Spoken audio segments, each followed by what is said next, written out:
I'm Forrest Saunders at the Capitol. Florida deserves better. That's why U.S. Representative Charlie Crist says he's again running for governor in 2022. Well, good morning. Charlie Crist has almost done it all in the Sunshine State. State senator, ed commissioner, attorney general, and yes, the governor. Thank you so much. So what's making this 13th district congressman want Tallahassee's top spot again? He says it's DeSantis. The more I've seen from this governor and the legislature, what they're doing to the people of Florida, how they're suppressing their vote, among other things, enough's enough. We caught up with Crist during his first listening tour across the state, focused on voting. It's good to be honest. It's good to have transparency. There, he acknowledged unseating the governor won't be easy. DeSantis has raised millions during his 2 years in office, and he's popular, polling better than opponents. How do you chisel away at that? Exactly what we're doing right now. Talk to people, look them in the eye, be honest with them.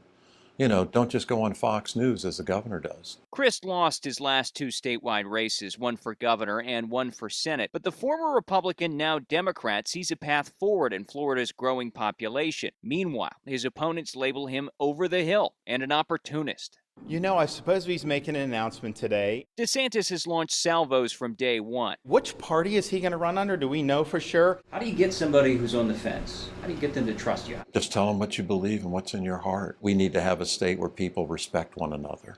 And it doesn't matter what party you are. What matters is where your heart is.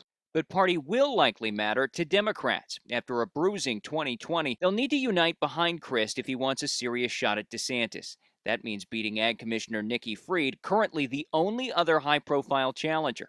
She's a fine person. Can you elaborate on No. that? Crist declining to draw a sword against Fried during our interview, saying it is possible to have a clean primary. Each of us just run our race. Tell the people what's on your mind. You know, tell the people what you'd like to do and what you see for the future of Florida. And let the people decide. It's not complicated. What will be complicated, Florida's late primary next year, August 23rd. Whoever wins will then have a short window to face the governor head-on in November, and that's likely why Crist is getting a head start. Now, Crist's former running mate, State Senator Annette Tadeo, says she's also mulling a run for governor.